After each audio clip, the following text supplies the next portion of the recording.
students, I am Simran and I welcome you to Zoo AI, your ultimate study co-pilot. In this video, we are discussing about the class 10th life processes part 2. Part 1 में हमने इसका introduction video किया था जिसमें हमने life processes के बारे में सीखा था और लाइफ चीज़ों के बारे में कैसे पता चलता है वो चीज़ हमने एनालाइज करी थी। मोड ऑफ न्यूट्रिशन के बारे में सीखा था और न्यूट्रिशन इन प्लांट्स का थोड़ा सा कॉन्सेप्ट हमने वहाँ डिस्कस किया था। अब हम डिस्कस करने वाले हैं उसके आगे का पार्ट, किसका? न्यूट्रिशन इन प्लांट्स का। सबसे पहले अगर फोटोसिंथेसिस का प्रोसेस हो रहा है तो उनमें क्या क्या रिक्वायरमेंट है, और अभी तक तो हमने सिर्फ यही पढ़ा था कि फोटोसिंथेसिस क्या होता है, उसमें क्या क्या चीजें इन्वॉल्व होती है। अब हम सीखेंगे उसके 3 मेजर स्टेप्स कि कैसे कोई चीज किसमें ट्रांसफर होती है और एट लास्ट उस रिएक्शन के बाद जब हमें ग्लूकोज दैट इज कार्बोहाइड्रेट मिलता है तो वो कैसे ऑब्टेन होता है। So let's get started. तो सबसे पहले the condition necessary for photosynthesis to take place. कौन कौन सी condition? First is sunlight, second is water, third is CO2 that is carbon dioxide, and last one is chlorophyll जहां पर absorbing of light होती है। अब the photosynthesis takes place in the following 3 steps. कौन कौन से हैं? First, absorption of sunlight energy by the chlorophyll. As we know this equation, जब हमने CO2 प्लस H2O को ग्लूकोज में चेंज करवाया था, राइट? सबसे पहले मेरे को क्लोरोफिल में ट्रैपिंग और एब्जॉर्बिंग ऑफ लाइट होनी चाहिए, तभी आगे का प्रोसेस आगे बढ़ेगा। सबसे पहले ये है कि absorption of sunlight energy bye chlorophyll. अब जब वो एनर्जी एब्जॉर्ब हो जाती है तो क्या काम करता है? तो ब्रेक डाउन स्टार्ट होता है चीजों का। कैसे? देखते हैं। Conversion of sunlight energy to chemical energy, right? Sunlight is the light energy. अब लाइट एनर्जी को सबसे पहले केमिकल एनर्जी में चेंज किया जाता है। उसके बाद जो वाटर है यहाँ का वो स्प्लिट होता है हाइड्रोजन एंड ऑक्सीजन। किसकी हेल्प से? लाइट एनर्जी की हेल्प से ये कन्वर्जन होती है। थर्ड स्टेप क्या है जो कि हमें चाहिए? That is reduction of carbon dioxide to carbohydrate that is glucose. This is the major 3 steps. First फिर से रिपीट करेंगे। सबसे पहले क्लोरोफिल पे एब्जॉर्प्शन ऑफ सनलाइट हुआ, देन उसके बाद हमारा कन्वर्जन हुआ लाइट एनर्जी का टू केमिकल एनर्जी, और उसी के साथ साथ हमारा स्प्लिटिंग हुआ किसका? वाटर का H2 एंड O2 में कन्वर्ट होना। थर्ड, रिडक्शन हुआ कार्बन डाइऑक्साइड का टू ग्लूकोज। तो ये 3 मेजर स्टेप्स है जिसके बारे में हमने डिस्कस किया। अब क्या ये तीनों स्टेप लगातार होने चाहिए? यानी कि फर्स्ट स्टेप जैसे ही कंप्लीट होता है सेकंड स्टेप हो जाए, सेकंड स्टेप जैसे ही कंप्लीट होता है वैसे ही थर्ड स्टेप हो जाए? नहीं, नॉट मैंडेटरी। जैसे कि हम डेजर्ट प्लांट्स की बात करते हैं, जो डेजर्ट्स में प्लांट्स होते हैं उनके पास अवेलेबिलिटी इतनी नहीं होती, तो क्या करते हैं कि रात को CO2 लेके अपना एक इंटरमीडिएट प्रोडक्ट का फॉर्मेशन कर लेते हैं। CO2 लिया और इंटरमीडिएट प्रोडक्ट का फॉर्मेशन कर लिया, देन जब उन्हें सनलाइट अवेलेबल होती है तब वो आगे का प्रोसेस कंटिन्यू करते हैं। सो जरूरी नहीं है कि ये तीनों स्टेप लगातार हो। हाँ, हम डिफरेंट टाइम इंटरवल्स में इन्हें परफॉर्म कर सकते हैं। कौन? ऑब्वियसली प्लांट्स, हम नहीं, क्योंकि ये ऑटोट्रॉप्स है, हम हेट्रोट्रॉप्स है, और हेट्रोट्रॉप्स में भी कौन? होलोजोइक हमारा मोड ऑफ न्यूट्रिशन है। ठीक है। अब हम डिस्कस करने वाले हेट्रोट्रॉपिक मोड ऑफ न्यूट्रिशन। सबसे पहले हम heterotrophic mode of nutrition amoeba में डिस्कस करने वाले हैं, जो कि एक यूनिसेल्युलर ऑर्गेनिज्म है और उसका mode of nutrition holozoic mode of nutrition है। आई नो अब आपको होलोजोइक मोड ऑफ न्यूट्रिशन पता होगा, अगर नहीं पता तो पार्ट 1 की वीडियो जाकर अभी देखो। तो हमने बोला this is the holozoic mode of nutrition के अंदर आता है।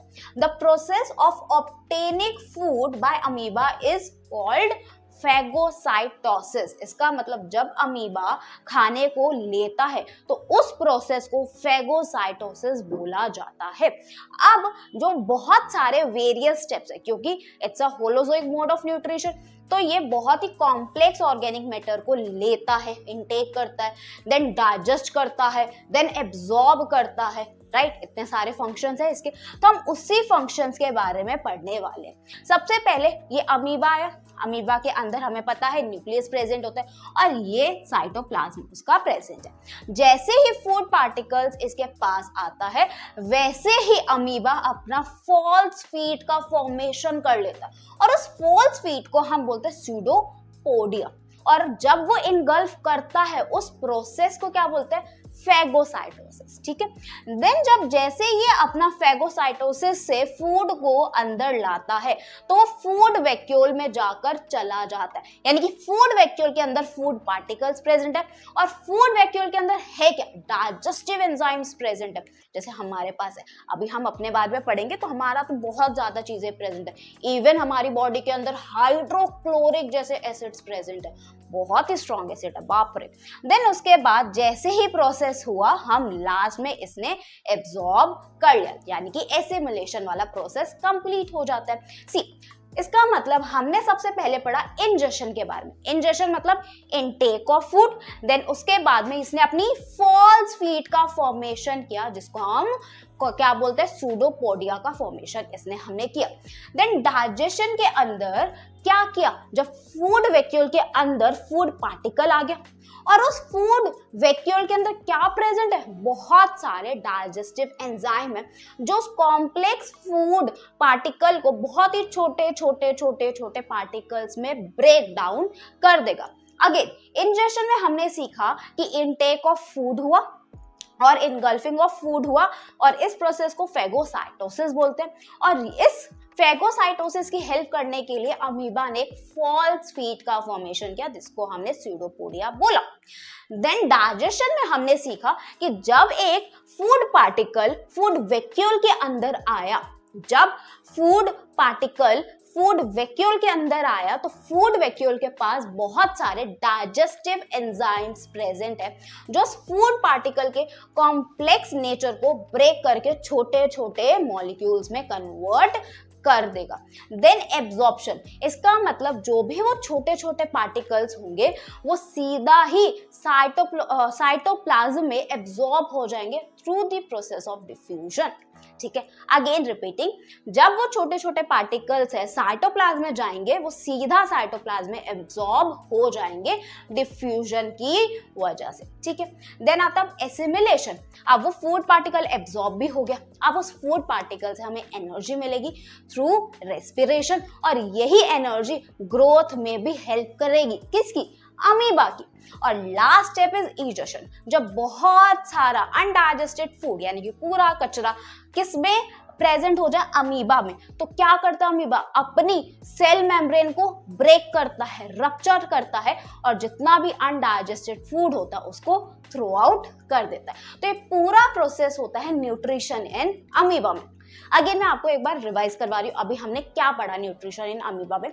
सबसे पहले जो अमीबा होता है वो यूनिसेलुलर ऑर्गेनिज्म होता है, इसका मोड ऑफ न्यूट्रिशन होलोजोइक होता है और ये अगर होलोजोइक है तो इसके बहुत सारे स्टेप्स होंगे क्योंकि ये होलोजोइक में कॉम्प्लेक्स मॉलिक्यूल को डाइजेस्ट और इनटेक करवाता है। सबसे पहले हमने पढ़ा इंजेशन के बारे में। इंजेशन क्या था, जब उसने इनटेक ऑफ फूड किया और इस प्रोसेस को फेगोसाइटोसिस बोलते हैं और उसने अपने फॉल्स फीट का फॉर्मेशन किया जिसको हमने स्यूडोपोडिया बोला, right. Second is digestion. Digestion में इस मॉलिक्यूल ने अपने आप को फूड वैक्यूल के अंदर डाला और उस वैक्यूल के अंदर बहुत सारे डाइजेस्टिव एंजाइम्स प्रेजेंट थे जिसने इस फूड पार्टिकल को बहुत छोटे छोटे पीसेस में कर दिया। देन उसके बाद एब्जॉर्प्शन में हमने पढ़ा कि ये जो फूड पार्टिकल जब छोटे छोटे मॉलिक्यूल्स में हो गया तो ये डायरेक्टली डिफ्यूजन के थ्रू साइटोप्लाज्म में चला जाता है, एब्जॉर्ब हो जाता है। अब एब्जॉर्ब होने के बाद प्रोसेस आता है एसिमिलेशन का। एसिमिलेशन का मतलब एनर्जी लेगा through the process of respiration और ये एनर्जी ग्रोथ में भी हेल्प देगी, किसको, अमीबा को, right. And next is egestion. Egestion का मतलब जब एक्यूमुलेशन हो जाए इसका अनडाइजेस्टेड फूड का तो जो सेल मेम्ब्रेन है अपनी अमीबा की वो रप्चर करता है और जितना अनडाइजेस्टेड फूड होता है उसको बाहर फेंक देता है। So this is the complete process of nutrition in amoeba. अब हम नेक्स्ट वीडियो में न्यूट्रिशन इन ह्यूमन बीइंग्स का पूरा डीप डिस्कशन करने वाले, बट उससे पहले रुको तो जरा।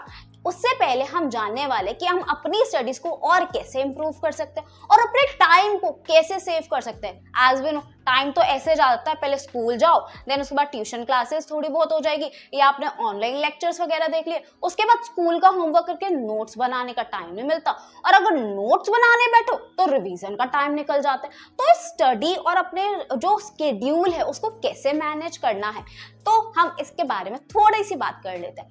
अगर आपको नोट्स वगैरह और जो रिवीजन के नोट्स है या आपको PYQs डायरेक्टली मिल जाए और बिना कोई एफर्ट के, तो कितना अच्छा होगा ना। सो मैं उसी के बारे में बात करने वाली हूँ। माय पर्सनल फेवरेट ऐप है जिससे मैं यूज करके अपना टाइम भी सेव करती हूँ और स्टूडेंट्स का भी टाइम सेव करती हूँ, that is Zoo AI app. Zoo AI app एक ऐसा कंपेनियन है स्टडी का जो कि हर एक चीज बच्चों को प्रोवाइड करता है, चाहे आप अपने नोट्स बनाने हो, क्विक रिवीजन करना हो, कोई भी डाउट हो, या कोई भी आपको मुश्किल से मुश्किल क्वेश्चन पूछना ही क्यों ना हो, तो इस सारी चीजों का बहुत ही सिंपलेस्ट वे में आंसर देता है। अब मैंने इतनी सारी बातें तो बोल दी Zoo AI के बारे में, so let's have a look कि Zoo AI ऐप काम कैसे करता है और हम इसको रन कैसे करेंगे।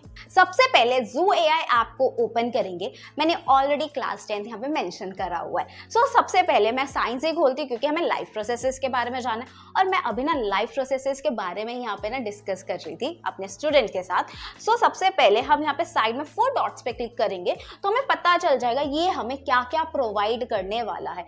सबसे पहले ये डाउट्स अगर हमें कोई भी है तो वो क्लियर करने वाला है, या आपको कोई भी डेफिनेशंस बहुत ही फास्ट वे में चाहिए तो ये आपको फ्लैश कार्ड्स भी प्रोवाइड करने वाला है। कोई भी चैप्टर को आपको लर्न करना, उसका स्टडी मटेरियल चाहिए हो, प्रैक्टिस क्वेश्चन चाहिए हो, टेक्स्ट बुक सॉल्यूशन चाहिए, आपको हर एक चीज प्रोवाइड करके देगा और विद इन अ सेकेंड्स। तो सबसे पहले हम चलते कि मेरे को कुछ चैप्टर के बारे में अपना फ्लैश कार्ड डिस्कस करना है। तो मैं जैसे ही फ्लैश कार्ड्स पे डिस्कस करती हूँ ये मुझसे चैप्टर पूछेगा, तो chapter life processes, then continue पे मैं क्लिक करती हूँ। देन इसमें सबसे पहले पूछा what is the function of stomata in plants. Suppose मुझे नहीं आता ये, तो अब मैं क्या करूँ, आपको गूगल करने की जरूरत नहीं है, just tap to check answers पे क्लिक करो एंड उसके बाद आपको मिल जाएगा। Stomata are tiny pores on the surface of leaf that facilitate the exchange of gases for the transpiration and photosynthesis process, right. Then उसके बाद हम दूसरे क्वेश्चन की तरफ चलते हैं। How do heterotrophs obtain their nutrition. अभी तो हमने पढ़ ही रहे हैं ना, तो टैप टू चेक आंसर्स पे करते हैं। हेटेरोट्रॉप्स अपना न्यूट्रिशन कॉम्प्लेक्स सब्सटेंसेस से लेते हैं from other organism and breaking them into smaller और सिंपलर वंस, राइट। नेक्स्ट पे चलते हैं। What is the role of enzymes in digestion. अभी हमने इसके डाइजेस्टिव एंजाइम्स के बारे में पढ़ा, तो क्या रोल होता है कि वो एक बायोकैटलिस्ट की तरह एक्ट करता है जो कि बहुत कॉम्प्लेक्स फूड मटेरियल को बहुत ही छोटे छोटे फूड पार्टिकल्स में कन्वर्ट कर देता है, राइट। नेक्स्ट की तरफ बढ़ते हैं। What is the process of respiration in living organism. अब इसके लिए आपको वेट करना पड़ेगा। सबसे पहले हम nutrition in human beings complete करेंगे, देन उसके बाद हम फ्लाइट लेंगे रेस्पिरेशन वाले पार्ट पे। सो जब तक के लिए आप इस वीडियो को एंजॉय करो और अपनी हर एक लाइन में दिमाग में बायो बायो बायो करके हर एक लाइन NCERT की लर्न कर लो। देन उसके बाद हम रेस्पिरेशन का कॉन्सेप्ट पढ़ेंगे। और अगर आपको ये वीडियो अच्छी लगी हो तो do like and subscribe to this channel. Thank you.